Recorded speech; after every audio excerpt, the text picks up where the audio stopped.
అదే RTV app వార్తల్ని క్షణాల్లో చదివే అవకాశం ఉంటుంది. ఒక న్యూస్ పేపర్, ఒక టెలివిజన్ ఛానల్ మీ చేతుల్లో ఎప్పుడూ ఉంటాయి. మన ప్రియతమ నాయకులు రాష్ట్ర ముఖ్యమంత్రి నారా చంద్రబాబు గారు స్టేట్ మైనార్టీ ఫైనాన్స్ కార్పొరేషన్ చైర్మన్గా నియమించారు. నారా చంద్రబాబు గారికి అదేవిధంగా యువ నాయకులు ఐటీ మరియు విద్యాశాఖ మంత్రివర్యులు లోకేష్ బాబు గారికి మనస్ఫూర్తిగా ధన్యవాదాలు తెలుపుకుంటున్నాను. నన్ను గుర్తించి రాష్ట్ర పదవి మైనార్టీ సెల్ అధ్యక్షుడిగా ఆ పదవికి తగ్గ మైనార్టీలకి దగ్గరగా ఉండి ధర్నాలు దీక్షలు చేస్తూ మైనార్టీలకి అందుబాటు ఉంటూ ఎక్కడ జగన్మోహన్ రెడ్డి ప్రభుత్వంలో ఎక్కడ దాడి జరిగితే కూడా స్పందిస్తూ డే కానీ నైట్ కానీ స్పందిస్తూ ముఖ్యంగా అబ్దుల్ సలాం కుటుంబంతో సహా ఆత్మహత్య చేసుకుంటే డే నైట్ వర్క్ చేసి 20 days దీక్ష చేసి ధర్నా చేసి అదేవిధంగా మిస్బా ఆత్మహత్య చేసుకుంటే పలంనేర్ డిఎస్పి కార్యాలయంలో మైనార్టీ సోదరులతో దాదాపు 200 మందితో అక్కడే ధర్నా కూర్చోవడం జరిగింది. ఇటువంటి ఎన్ని సంఘటనలు రాష్ట్ర వ్యాప్తంగా జరిగినాయి. ఫైనాన్స్ కార్పొరేషన్ ముట్టడి కూడా చేశాము. తప్పుడు కేసులు కూడా నా మీద బనాయించారు. అసెంబ్లీ ముట్టడి కూడా చేశాము గతంలో, అప్పుడు కూడా తప్పుడు కేసులు నా మీద బనాయించారు.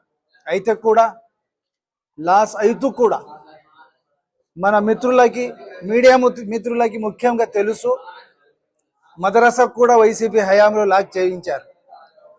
బిజినెసెస్కి కూడా పడ్డారు.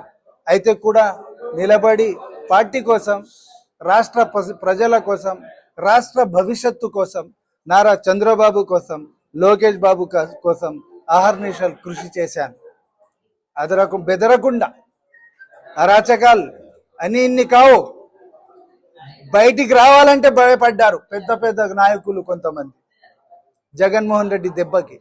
అయితే కూడా దేవుని దయ వలన ఏ రోజుల్లో అయితే జెండా పట్టుకోవాలంటే టీడీపీ భయపడుతున్నారో ప్రజలు, ఆ రోజుల్లో బయటికి వచ్చి మైనార్టీలకి మమేకం చేసి ఏకతాటి మీద తీసుకొచ్చి మైనార్టీలకి ధైర్యం నింపి ప్రతి క్షణం అండగా మనం నిలబడాలి అని వాళ్ళని నచ్చజెప్పి పార్టీ కోసం అహర్నిశలు కృషి చేయాలని వాళ్ళని ఆదేశించి నారా చంద్రబాబు గారు ఉంటేనే రాష్ట్రానికి బాగు జరుగుతుంది, లోకేష్ బాబు గారి యువ నాయకుల నాయకత్వంలో రాష్ట్రం బాగుపడుతుంది అని నచ్చజెప్పి ఏకతాటి మీద తీసుకువచ్చి రాష్ట్ర ముఖ్యంగా మైనార్టీ విభాగానికి, గతంలో బీజేపీతో అలయన్స్ అంటే భయపడేవారు, కానీ ఈసారి తేడా లేకుండా అలయన్స్లో ఉంటే కూడా తెలుగుదేశం పార్టీ నారా చంద్రబాబు గారు ప్రియతమ రాష్ట్ర ముఖ్యమంత్రి మీద నమ్మకంతో ఈయన ఉంటే మనకు అభివృద్ధి సంక్షేమం దక్కుతుంది